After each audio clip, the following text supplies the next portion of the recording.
Welcome to the Robinhood Capitalists. This is a very, very special Feliz Navidad for everybody. Again, Merry Christmas. Day after Christmas special. I'm so excited, Coach, to have this show go. Again, I'm your host, DJ Flores, the Robinhood Capitalist. With me, my coach and yours, Coach Stacey V. Coach, again, I'm jumping right into it. I'm so excited to kind of have him come Yeah. out, but it's, Hey, it's since really what. we've since we've got John and we've kind of talked a lot on some of the shows about liberty and starting in Canada. In Canada, it's Boxing Day, so happy Boxing Day as well. There we go. So we'll talk about that. And again, I want to share some of the stories, and I'm so excited to have John on. Obviously, John is how we connected, and how this really. I don't know that this would have continued. Honestly, if we didn't connect, because I needed somebody. I didn't have the. I wasn't brave enough to do it on my own. I'm still not really brave enough to do this on my own. So having somebody else here with me is Well, and I great. had So never thanks, even Coach. tried, so we kind of helped each other for sure. This was a good connection. It really was, and so obviously want to thank him for really making that possible. But Coach, before we get into that, how was your Christmas? How was your? It's unbelievable. So it's always great to spend time with family. So my son and his family they were away this year, so we get them in a couple of weeks here at the house. But my daughter and son-in-law and they were here, and we got to travel and see my parents and her mom, and then big dinner with a lot of other extended family. So it was just a great day, long day. How about yours?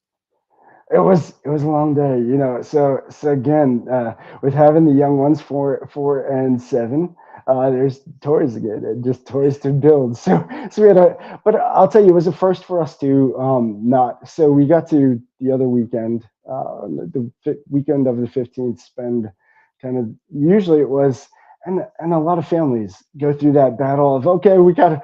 Whose family? Oh, we got to go to this person. We got to go to this family. We're going here. We're going there. We didn't have that this year, obviously, being in Virginia Beach for the first Christmas. So it was, my in-laws came to actually spend with us. So that was kind of cool.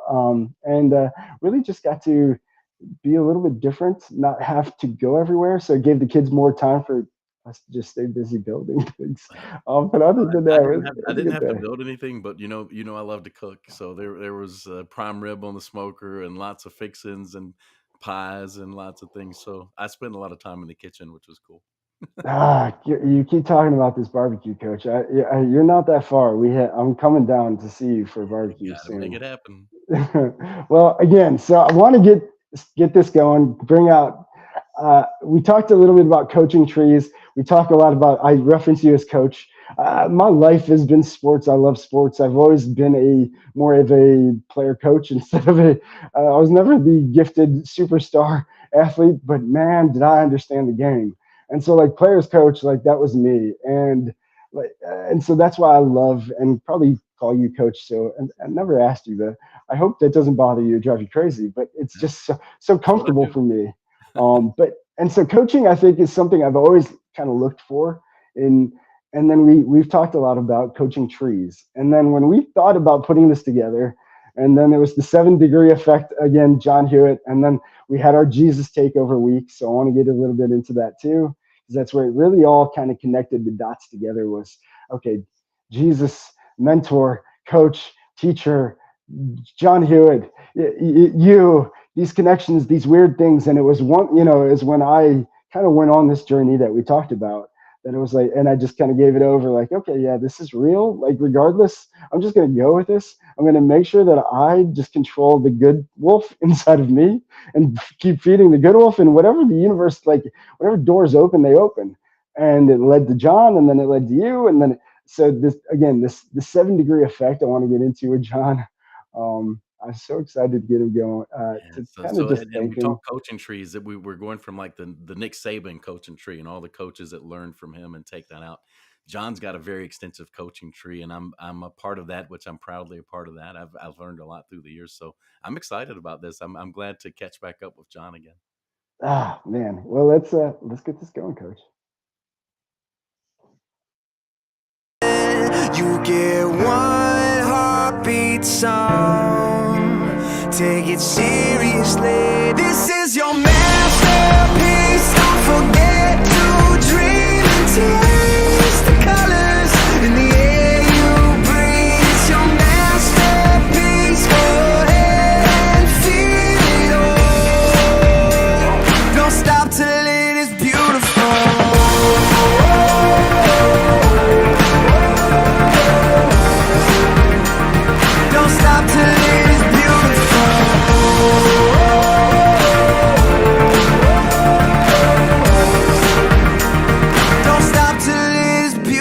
untold. All right. And John, thank you so much for joining us. I'm so excited to have you on. Again, I'll never forget you texted me that day. You said, "Hey, you got to reach out to this guy." I shot him a call right away. I was actually leaving somewhere, and Stacey, if you want to continue from there, the whole journey of that. But that was really the connection of us. And so, for anybody who doesn't know, John Hewitt, the grandfather of franchising, the godfather of taxes, the Hewitt from Jackson Hewitt. I mean, he's if you look up his name, if there's not too many people, if you Google their name, you can find so many business acronyms. And I think it was like 13 years Entrepreneur of the Year award, so many different things throughout your career, John. But so for us, like Stacey talked about, the coaching tree, you're the top. You're the top for coach. It kind of bled to me a lot of your principles, and so just wanted to have you on to thank you first off for what you've done for so many, including pairing us together, and just that whole 7-degree effect. But John, if you want to give a little background to you, and just for anybody who's joining us now doesn't know your background story, and then we'll just get into a little bit of, I guess, stories between us all. Sure. I have to say the bad news first. The bad news is I'm now a great grandfather. So you said I was a grandfather of tax, but I'm so old now. I'm a great grandfather. I have 3 great grandchildren and 1 on the way. So, but I'll give you my 54 years in about 3 minutes. I started with H&R Block when I was at the University of Buffalo, 1969. Loved it. 12 years later, I was running 250 H&R Block locations. My dad was the CFO of a public company. He liked the little Apple that he bought by mail better than the mainframe that was running his public company. So he decided we should computerize taxes on a desktop. And we did. We built the first tax software for an Apple computer in 1981, way ahead of its time. No one wanted it. Got blessed and found a company in Virginia Beach called Mel Jackson Tax Service. Mel had died. We bought 6 offices from his widow. The biggest blessing is the weather's so much nicer here than Buffalo. I moved my family here in August of 1982, changed the name to Jackson Hewitt, merged the 2 companies, went public, sold it 15 years later for $483 million. It went on to become $1 billion company.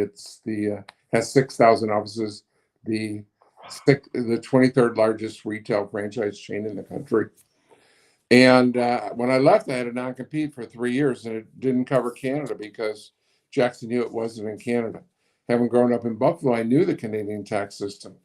So we started Liberty Tax in Canada, and within 3 years, built one of the top 100 retail franchise chains in Canada. So now I've done it once in the US, once in Canada. Came back to the United States when my non-compete ended in 2000. And not much later, I met Stacey, and Stacey helped me not only grow faster than Jackson Hewitt or H&R Block. We grew faster with his help, with Stacey's major help. We grew faster than both of them combined. We opened 4,000 offices in 12 years. Top 10 fastest growing franchisor ever. My second public company, again, worth $500 million. So my stock, and now I founded Loyalty Brands, and we have 8 different brands that are all franchisors. Loyalty Brands. So just for y'all, if you're looking, this is what you're looking for. Business built in one direction, and that is up. So Coach, he mentioned you. Come on, I know you got something in there. No, it was so much fun, and there's so many ways I could go with the questioning. If we could go back though to that beginning, you were at H&R Block. You were happy. The entrepreneurial spirit hadn't really hit you yet. So how was that? How did that come about? Where did you find this? Because as now as a serial entrepreneur, there was obviously something inside. What really brought that out? Well, actually, I don't tell this story very often. So I'm going to tell you something even you don't know, Stacey, that while I was at H&R Block, my dad and I bought some franchises at H&R Block. So we ran 2 franchises, one in one in Watkins Glen, New York, that had a satellite in Trumansburg, New York, and the other was right across the border from where I was headquartered at Block in Sayre, Pennsylvania. So I had already an entrepreneur when I started and left and built the first tax software for an Apple computer.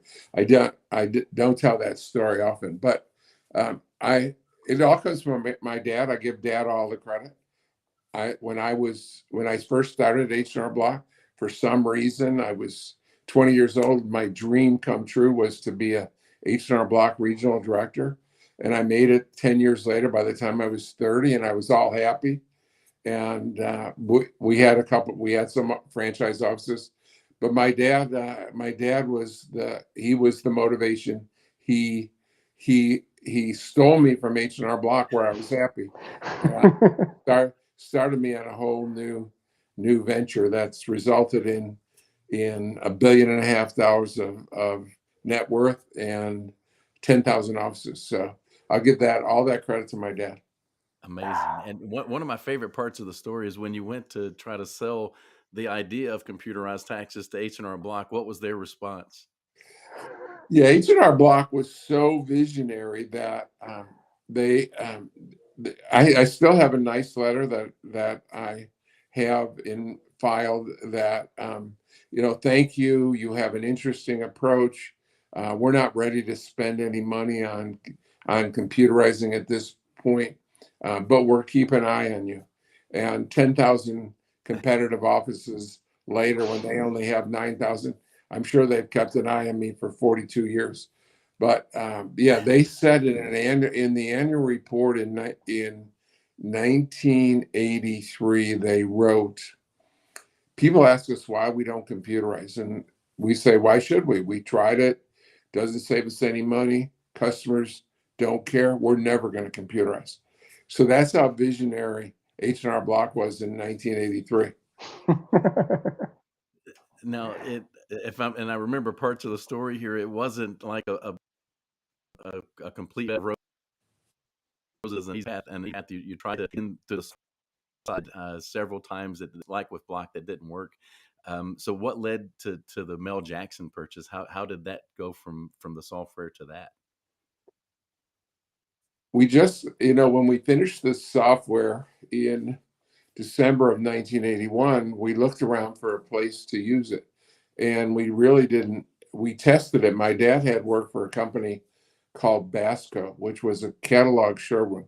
I don't know if you guys are old enough to remember a catalog showroom, but they had about public company catalog showroom. You would go in order from a catalog, and the merchandise would come in from the back room on a conveyor belt. And it was big in the late 70s and early 80s. And we were going to open in some of their showrooms, but they sold the company in January of 1982.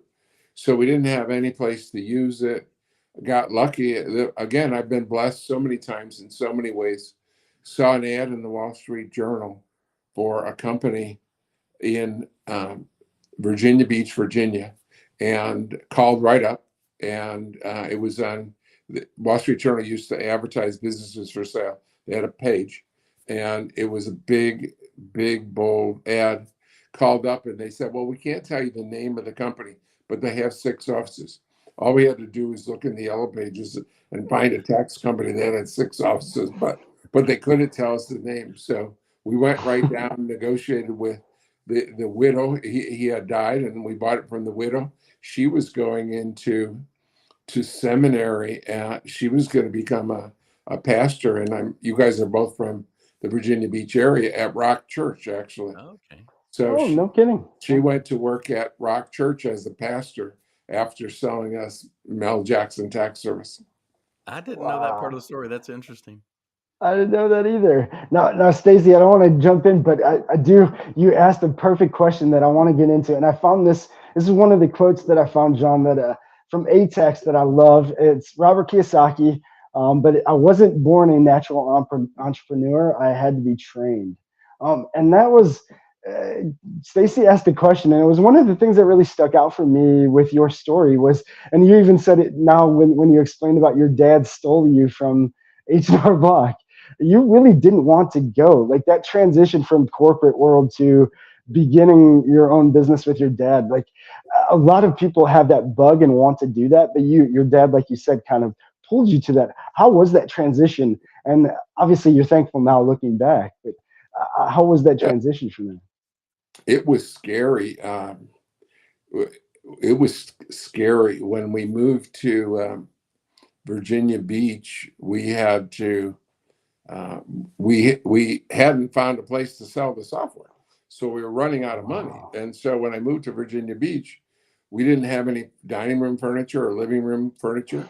We had furniture for the kitchen and the family room and the bedrooms, but we were poor. We had to, as part of the deal, we only raised $129,000, and we got an SBA loan. And part of the SBA loan was that the combined salary of because my wife worked in the business too.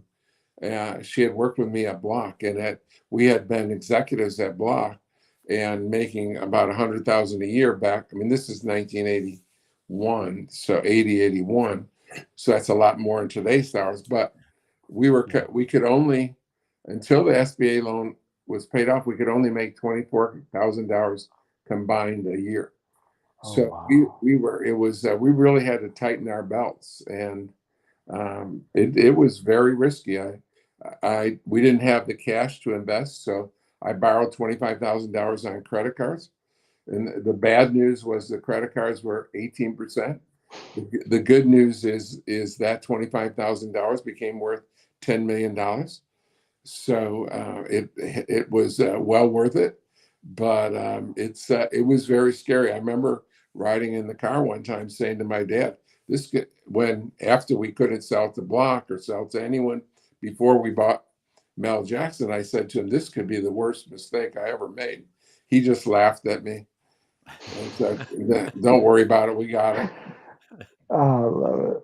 I love it. That's awesome. It kind of reminds me of Simon Sinek's book. He's got the book Leaders Eat Last, and so that's kind of the attitude that you were bringing into that. You were kind of taking what was left in a lot of these situations, and a lot of entrepreneurs find themselves. It feels like everybody in the business gets paid, but them. And it's kind of tough to work through that in your mind of because to a certain degree they feel entitled, and so it's kind of dangerous for a lot of early entrepreneurs is that feeling of entitlement and not being willing to go through the struggle. Mm. Yeah, I think many entrepreneurs that fail because they pay themselves too much, and they burden their new company. They're not willing to wait for the third or fourth or fifth year when the revenue starts rolling in, and they choke their own company to death because they need to take so much money out of the company. Mm. Yeah. Now, can I go a different direction, DJ, or have you got something Yeah, else? no, yeah, go ahead, go ahead. Because we talked about coaching trees, and one of the areas I spend a lot of time with other entrepreneurs and trainings and things now is around culture and building a culture. And one of the things I learned from you was how important that culture is. What we had at Liberty was a lot different, and we were still building, and so it wasn't the biggest salaries in the world, but yet we were consistently ranked, best place to work in Hampton Roads and all those kind of things. And you taught me a lot of really important lessons about culture. And one of the first times I got my dad to come eat lunch at the Liberty corporate office, I was dressed in our typical casual Liberty wear. And he was from the older school. He said, "You can't come dressed like this. There's no way you're ever going to be anything at this company dressed like this." And I said, "Well, there's John Hewitt coming out of the door. You want to go talk to him?" And you had on pretty much the exact same thing with a Liberty shirt and a pair of shorts. And my dad was flabbergasted. And so he went from, "I think you've made the biggest mistake of your life," to, "I'm really glad that worked out the way it did," kind of a thing. But when you're thinking of culture, what is so important about that corporate culture? What is it to you that really makes it so critical to an entrepreneur in a company? Mm. Yeah, I've been a lifetime student of business, and it wasn't until I was 39 years old, and I was CEO of Jackson Hewitt, and I saw an ad in no, not an ad. I saw an article, and I had grown up in upstate New York, and there was a grocery chain called Wegmans, and um, it said that Wegmans had a 60% market share, in which was unheard of in the grocery industry, to have 60% of in their home market of Rochester, New York. That and so I took my top two people up there, and we spent a couple hours in a Wegmans store, and they made food and in the back and so forth, and I really learned this lesson that, well, we interviewed a couple employees just ad hoc, and one of them was standing there with a tray of samples like cheese or something, and I asked her about working there, and she said that it was she was the one that said that it required a certain attitude, that you had to have an attitude. What they hired for is attitude, and it struck me, and that a couple of things, that what I said, well, what happens if they make a mistake, they hire someone and they turn out not to have an attitude that fits? And she said, well, they realize sooner, pretty quickly, that everyone's rah rah around here, and if they don't fit in, then they just go away. And I realized at that point, Walmart and Kmart were just starting to separate. It was 1988, 89, and they both had about 1,500 locations. And Walmart was already dominant, and Kmart was already struggling. And I said to myself, what is the difference between the executives at Walmart and the executives at Kmart? Walmart's doing so much better. Are they smarter? Are they more experienced? Are they more educated? And I said to myself, no, you can hire experience and education, and you can hire the smartest person. It was attitude and culture. And I realized that culture was an asset that should have been put on the books. When you have your balance sheet, and you have equipment and cash, and there should be something called culture, because culture separates truly great companies from the pack.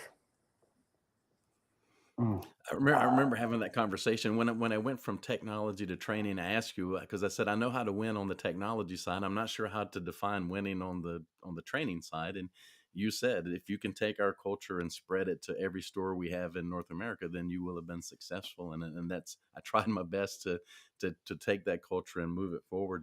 And it's so tenuous because after when we really hit the high growth and things started coming. We kind of lost our grip on the culture, and things took a turn, and it was a valuable lesson on both ends to see it when it was really at its best, and after we had kind of lost our grip on Culture is a lot easier to maintain in a central facility, in a central city. As you expand into all 50 states and 150 different markets and television markets, it's a real struggle to maintain that culture. The culture is incredibly valuable and incredibly precious, and again, hard to maintain outside of the main building. it. Yeah, I learned that. Yeah. Now, Coach, you said to go down a different route, but it's crazy. So the only other Hewitism I have is this one, and it is: if you aren't happy going into work on Mondays, you're in the wrong business. And that is from John. And that's one thing that I share at the end of every show. If you're one of those that on Sundays you get that feeling like, oh, I don't want to do this, or Mondays you're not looking forward to it, you're just not in the right place. So John, that was one of the things that an attitude you went to. I love your view on attitude, and hire for attitude, you can train for skill. When did you acquire that, and when did that become a bigger focus than really looking for somebody to upskill first? Yeah, it was about in the early 90s we got together at Jackson Hewitt, and after we began to become successful in a public company, and we sat down and did our mission statement and our principles, and our mission statement was winning customers for life. And so back in the 70s, 80s, 90s, um, there was a philosophy that it was all about customers, which was a great philosophy. But Herb Kelleher, the one of the first founding CEOs of Southwest Airlines, he wrote a book, and it was called Nuts. And in Nuts, he said, we say our customers are number one, but that's not true. You have to treat your employees as number one in order for them to treat your customers as number one. And then, so um, I realized that I have been doing that. I've been treating my employees well, but I really didn't mention it, focus on it, talk about it enough. And so we realized that we needed to treat our employees well so that they would treat customers well. And I realized long ago that as you said in that quote, Monday morning you're going to work, you're not looking forward to it, you're working at the wrong place. Life is way too short. And more than 50% of Americans, it's sad that more than 50% of Americans don't look forward to it. And that's why the big, huge phrase is, thank God it's Friday. I mean, everyone lives by that phrase. My phrase is, thank God it's Monday. And Yeah. if you can't, and only a few of us get to live that dream, that thank God it's Monday. Mm. So a lot of times you would bring people in and you weren't even really certain where they fit in the company. You just felt like they would fit. And so like at trainings, I would have people introduce themselves as a corporate employee, and oh really? What department are you in? Well, I'm not sure yet. What is it you see in people when because you have a lot of times just a short amount of time with them, but you'll see something that says this is somebody I want to hang on to. Yeah, I have a new person starting on January next week, Hey. and she's 26 years old, 25 or 26 years old. She's starting as an intern. We don't know where we're going to use her, but it comes from that philosophy of Tom Watson Sr. said it well. He's one of the founders of IBM, and he said, "Give me 100 great engineers, or give me 100 people with great attitude." He said, I'll take the 100 people with great attitude, because you can teach engineering. You can't teach attitude. And in my career, I've I've made the mistake hundreds of times probably by now of trying to change people's attitude. And I'm over 100 or over 200 or over whatever it is. I've struck out dozens, if not hundreds of times trying to change people's attitude. I've just seen a lot of people change departments like yourself, Stacey, you and also DJ. You guys change positions. I've seen people over the years change departments, learn skills. And when you think about it, there is no industry in this country, if the world, where you can just step into a job. You can come out of college, even if you're a doctor or a dentist or whatever you are, you're highly trained, spent as a doctor, you spent 8 or 10 years in school. You come out and you're an intern, right? You have to step in and learn. And so it starts with hiring for attitude.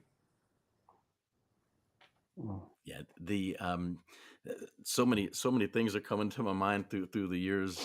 Another thing that you taught me because we've talked a lot about books, and so Nuts was one that you would assign us books to read, and then we would discuss in management team meetings, or and you would also have me lead book studies with our franchisees at our advanced trainings. But every year you would pick a new book so that we were continuously learning, and then so continuous learning was a big one, and the other one that was really important. You told me early on, at every training you do, I want you to work on delegation with the entrepreneurs, delegation and empowering their people.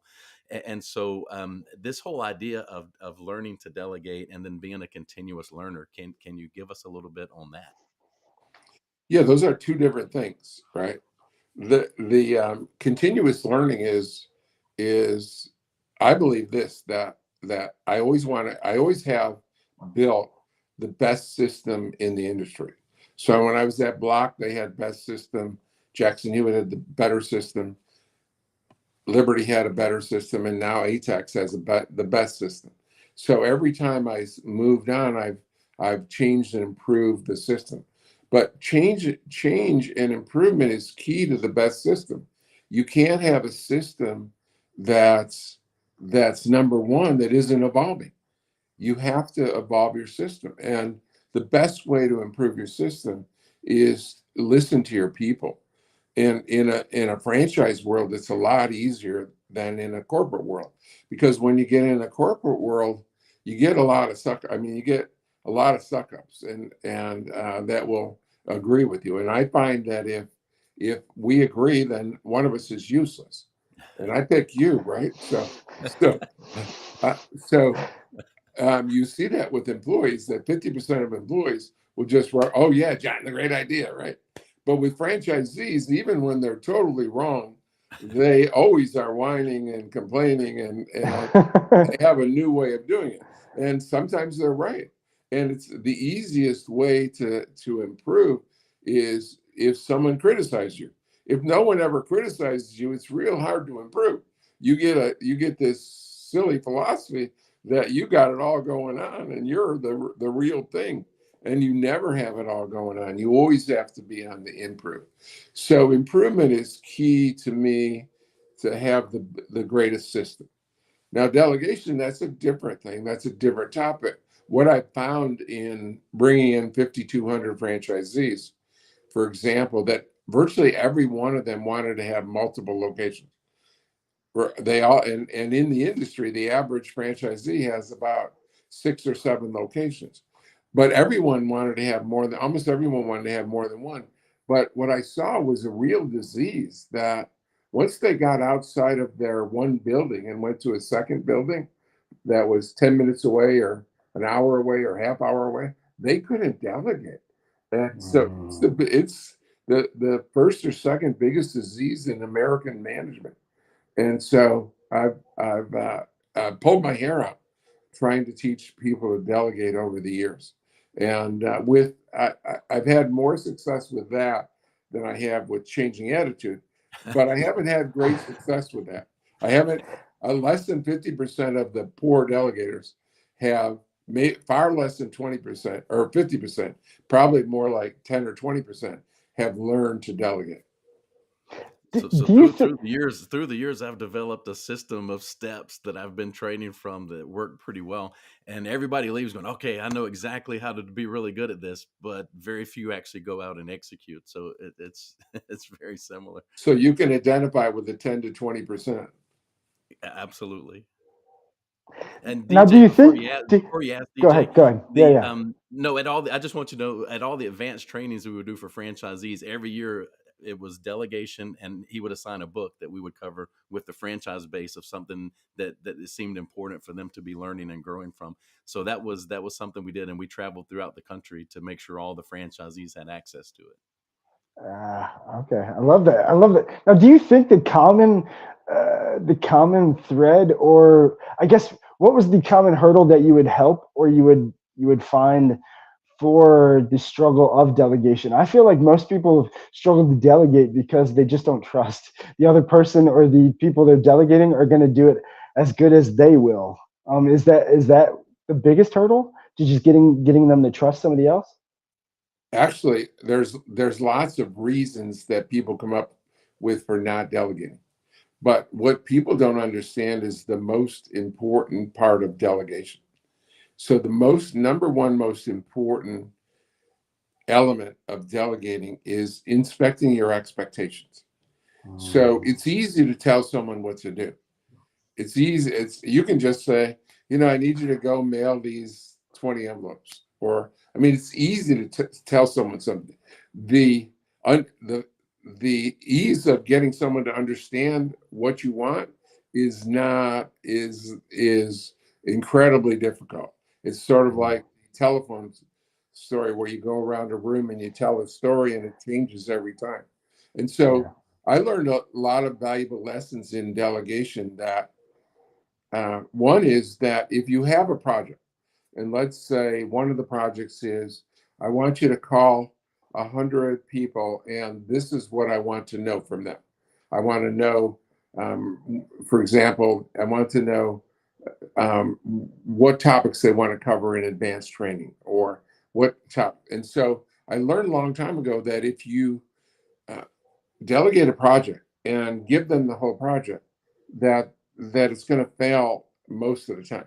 So what you do is you give them a sample of the project. So if I want you to make 100 phone calls, and I tell you the result, you tell me you understand, and then I say, go make 5 calls or 10 calls and come back to me and give me the results. And virtually every time they didn't do what I wanted, and or virtually every time they improved on the way to do it, because if you tell them this is exactly what you have to do, then you're limited by your own ability to pre-think of everything and to believe that they're not going to run into obstacles that they need to overcome. So you need to give them the result they need to obtain, and you need to monitor it early and often to make sure that they're doing it. But monitoring is the number one most important part of delegation. You were very clear, and again, you taught me some lessons there too about being clear with even how you wanted me to communicate with you. So instead of leaving it up to chance, the first email I ever sent you, you called me into the office and said, I'm going to have to teach you how to write an email.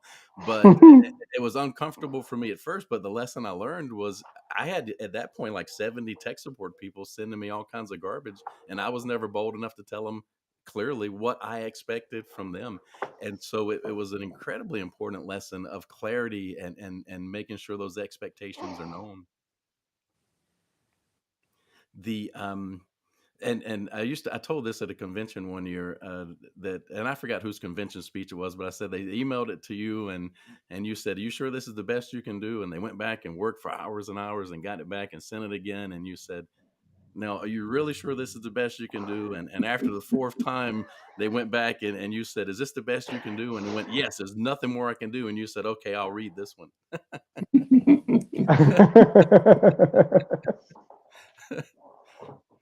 Well, that was funny. That is funny, and that goes to again another lesson we share often on this show, John. That we always give credit to you as challenging the status quo, the Hambone story, but really it's just, and going back to your idea of always changing and not being stuck, that you always have to be evolving and listening to. That's probably for me, and making sure that everybody doesn't believe what you think.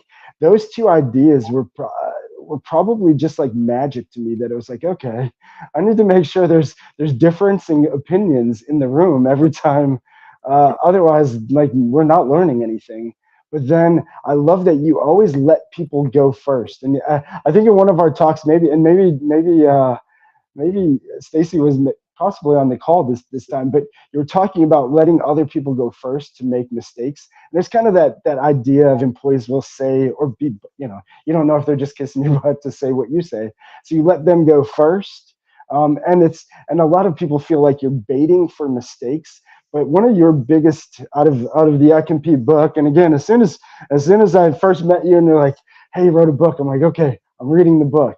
Chapter 5 was, whoa, mistakes are the biggest lesson. Yeah, I've made a lot of mistakes myself, but they're small mistakes. But the, then it was understanding that a wise man's game, like you said, is mistakes, and then learning from other people's books, and the idea of reading other people's books to learn from those mistakes. When did you start really incorporating that? Because that was kind of like the thing that was like, okay, I can learn so much from my mistakes, but when I learn from people who have done things that I can only imagine, that's when I really started to, I guess, kind of connect some dots. Yeah, there. I'm a student. I always want to be best at whatever I do, from as long as I can remember. So I always, and that's why the name of the book is I Compete. So whatever I'm doing, whether I'm an athlete or a student or whatever, I want to win, and to win you have to improve. And I quickly learned in my career that there weren't a lot of people at my level around me. So I wasn't going to learn a lot from them. So in meantime, you hear story after story about great entrepreneur, about the Sam Waltons of the world. And so I voraciously read everything I could find of Walter Avis and the Avis story, and Sam Walton, Made in America is the name of his book. And Yeah. I grabbed and as I became more and more experienced, and even today, and more so today, of course, but when I read a book or attend a meeting, I typically only get about one or two great ideas, but it seems like I always get one or two. Most of it comes, I understood it, and I get it. But once in a while, it's a different way of saying it, thinking of it, and that I have lots of moments of appreciation. One of my teammates or people that work for me came in one day, for example, and he said, "John, last night I had an epiphany." And I said, "Oh, what?" And he said, "You keep trying to get us to think outside the box." And he said, and what we do is we think outside the box, and then, boop, we pop back in the box. Mm-hmm. And he said, I realized last night while I was sleeping that you're never in the box. And I had never thought of that. That I'm so crazy, there's no box can contain me. I just am full of crazy, kind of like you, DJ. I mean, that's more you than Stacey, but you're both out of the box. But I can't be kept in a box, and Stacey, I don't, or DJ, I don't think you can be either. No, sir. No, I can't. I learned that as well. Yes, I'm very aware of that now. And I learned words matter. So, Stacey, if you want to go, that's another thing I learned.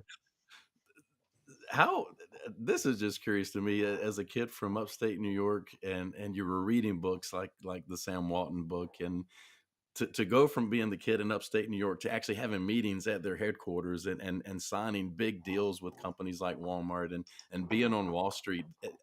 Is it surreal? How sometimes it seems it'd be hard to kind of wrap your head around what kind of, it's just such a journey. Yeah, it is surreal, and it's amazing to me a bit because when I was growing up, when I was typical of any child, when I was a teenager, and I looked at those big companies and huge companies like IBM, or back then it was US Steel and Ford or General. I mean, it was a different world back in the 50s and 60s. But I said, those guys must be really smart. Those executives, those CEOs. And as I grew up, I realized, no, I doubt them. They're not. They're not. And there are varied capabilities and varied talent. And there's very few that are the cream of the crop, the little extra. And so I've always sought out the success stories and tried to learn from the mistakes that they had made. As you said, smart people learn from their mistakes. Wise people learn from the mistakes of others. But another part of mistakes is they say the most successful people have made the most mistakes. So I made more mistakes than almost everyone. So I freely acknowledge that. Zillions of mistakes. The good news is the leaders and the thought leaders and the most successful people learn from them. Get up and keep going, knowing that they're going to make mistakes. But I've learned not to make big mistakes. I learned to keep my mistakes. Never roll out anything on a national level. Test everything before you make it policy and procedure and principle of the whole organization. That's And DJ, that's advice right there. yeah, it really is. And I know you wanted to talk networking, but real quick before we get there, another along those lines, we had I hadn't been there long, and we had a major outage at the corporate office, and we were kind of running around with our hair on fire and all upset, and you just walked in very confidently and looked around and said, "I can tell you guys have this under control," and then you just left. And I thought, well, I can't believe he has that kind of confidence in us. But what it did is it slowed us down. We fed off of the confidence, and within a very short period of time, we had figured it out and turned it around. But that level of empowerment, I don't get to see that level of empowerment very often. But I'm sure you had to walk out of the building with some concern, but you hit it very well. But that was also just a great lesson of leadership, I thought. Okay. Thank you. I've learned, and there's a lesson there that when you're building companies, and many of the people you're talking to are entrepreneurs, that, and someone asked me just last week, who's the first person I should hire? So I'm starting my own business. Who should I hire first? And I said, what you have to do is look at your own skill set and hire someone with different skills. I know nothing about electricity and power and all. I mean, I hire people with those skills. So the biggest mistake you can make is hire people that have the same exact skills you do. And so I hired people that could solve problems that I wasn't good at.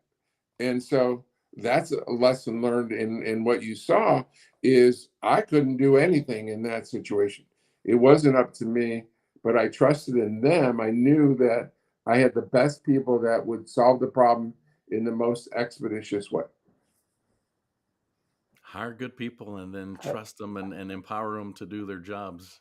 I Right. like it. Like yourself, Stacey. I mean, you were you were at conventions. You would stand up there and be a speaker in front of 2,500 people and do it with such ease. It was like you were trained for a lifetime to do that. And as I recall, you had little or no training in that.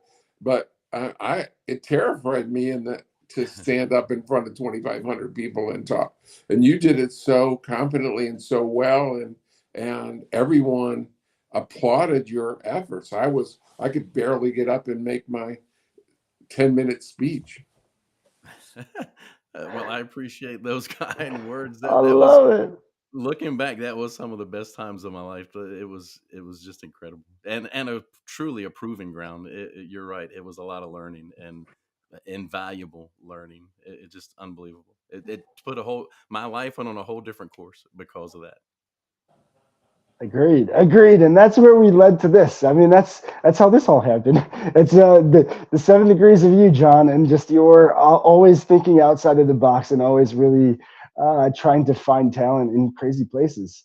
Like me, a kid from Cleveland. it was crazy, but hey, you gave me a shot, and I can't thank you enough for, again, the experience, lessons, and even not even the business lessons. And that's where this whole idea of this show kind of came to really it was really just eating at me for a few days almost. And then I'm like, Stacey, I want to have a Jesus takeover. Like I see kind of the world. I see we're having to draw lines. Like we just need people to understand good, evil. Like what side do you want to be on? And I've never heard anybody say, and I heard you, and I told Stacey this, I heard you not only say it in either the book or a recording somewhere that Jesus was your mentor, but I got to hear you say it right in my face in front of me in Columbus to Craig. I'll never forget it. I was like, wow, he put you on the spot. He said, hey, who's your mentor? And I thought, is he going to say somebody else? What is he going to say? And you said Jesus. And I was like, wow. because it was one of those things that when you introduced me to the shack, and I don't know if you remember that whole conversation in dinner, but you said, hey, read this book. And you asked me if I believe. We kind of talked about forgiveness, a little bit about mistakes, and that's where it tied a lot of things for me. But then it was the book, The Shack, and the movie that was like, wow, okay, I get what you're. And it wasn't. I don't know if there was something you were telling or you could feel with me, but it was just something I needed at that time. But then it was like when I heard you say again, Jesus, your mentor. When did that start? When did you really say like Jesus is my mentor? And because clearly you look up to your dad. Your dad obviously pushed you to do the risk of starting business and really this journey that you have. And you gave a lot of thanks to your parents in your book, and I Compete, about wanting to outgive them. And that's what kind of drove you, was wanting to outgive them. That was another thing that pushed me. I was kind of lost at my world and like, okay, well, I'm going to listen to John. He said he's going to outgive his parents. I'm going to outgive God. Like, who's my parents? Okay, God's my parent. Let's see if I could do that. And so I didn't really know like what that would mean. But it just really was, I guess, more of a, let me see how this works because I feel really stuck. But so it was a lot of things that connected dots for me. That was thank you again to you and I Compete and the book and us meeting at those times. But this was really what put this all together, the seven. So I want to thank you for that. But also, when was it that you did like, Jesus is my mentor? This is who I'm gonna say is my mentor, and I'm just going to follow, and just right or wrong, this is it. Like, I'm gonna learn from my mistakes. I'm gonna ask for forgiveness constantly, but Jesus is my mentor. When did that happen? Well, I'm not sure exactly how it happened, except for what I am sure of is I've never um, respected another human being enough to believe in everything they've said. And so it was an easy decision that as human beings, we're flawed, right? And Peter Drucker, a great business author, said, people who have great strengths have great weaknesses. And so I look around me and even myself, right? If I believe I have great strengths and therefore I have great weaknesses. And if you accept that even the greatest human beings have, with the greatest strengths, have great weaknesses, then the only place to turn without weakness, I mean, I never saw a story or a word that Jesus said that I didn't agree with, right? So how Yeah. could you go away from that? I felt a little strange. I did a podcast earlier this morning, and I mentioned God and the Bible way more times than usual because of the questions he asked, and he never responded in any way. So I wondered if he felt offended that I was talking about. I said the talent story and on, and I mean I just told stories about things that I learned from the Bible. He about principles, for example. I told the story about how he said, "How did you learn that principles were so important?" And I said, "I was sitting in church, and the minister said every one of us sins every day." And I said, "Wow, that surprised me. That I get that I sin, but he admitted that he sinned every day, and it didn't occur to me until about 3 months later."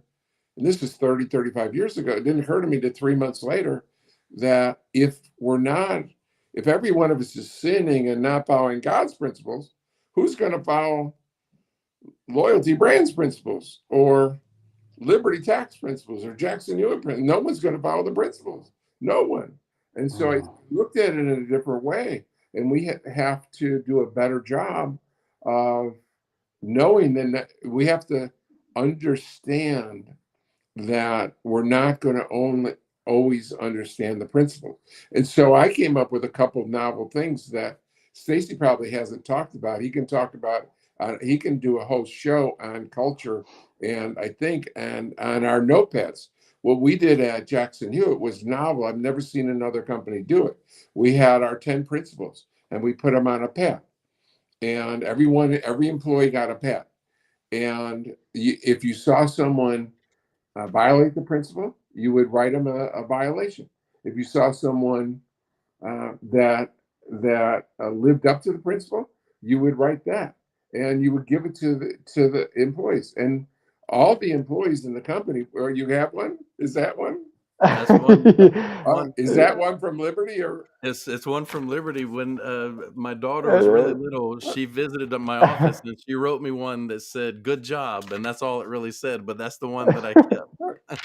But Stays on my desk. the employees at Liberty, not only did they put up the good ones, some of them employees, the best employees, put up the negative ones. And so yeah, it's the guide. My guidebook is really the Bible. Yeah. I got one negative one in 20 years at Liberty, John, and it was from you for a violation that I did on a principle, and it was an incredible lesson, because what you taught me is that following a rule that violates a principle is the rule that's wrong, not the principle. I should have come to you instead of violating the principle to meet a rule. And I've still got that one in my in the desk over there in my filing cabinet. Nice. That is great. Oh my goodness. This was awesome. I could talk all day with you, John and Stacey. This is crazy. The stories. Thank you so much for doing this, John. So obviously want to wrap this up. I want to be, I know I think you have a meeting after this, so I want to be conscious of your time, but seriously, thank you so much for really, you're the top of our coaching tree.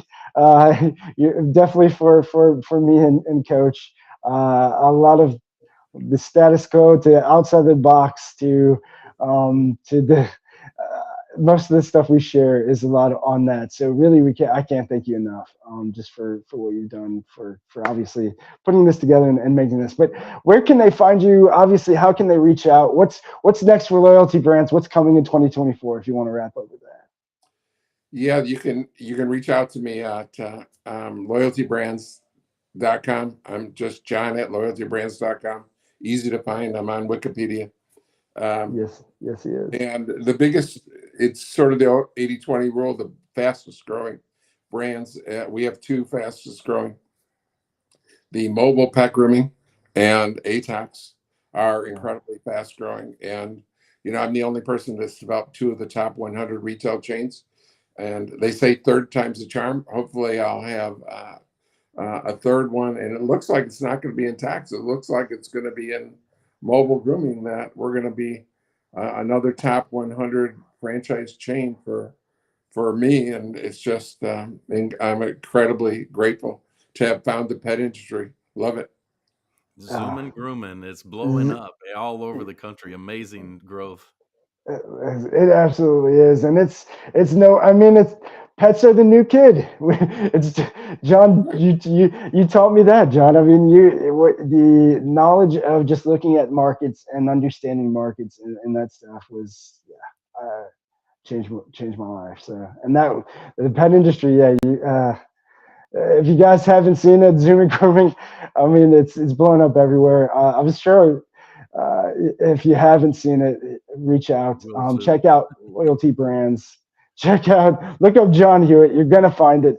It really is that niche, the convenience industry. It's a booming industry, and you guys. I'm so excited that I was even a part of that. So thank you for allowing me to even just be part of that, because it was crazy to see the growth and crazy to see the excitement.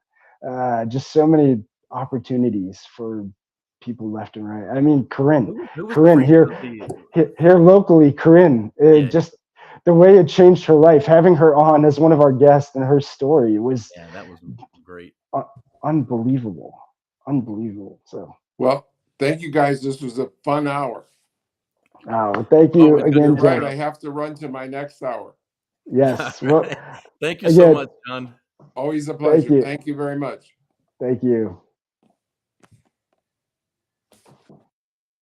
Always on the red eye. This time around, it's not even about getting paid. I'm just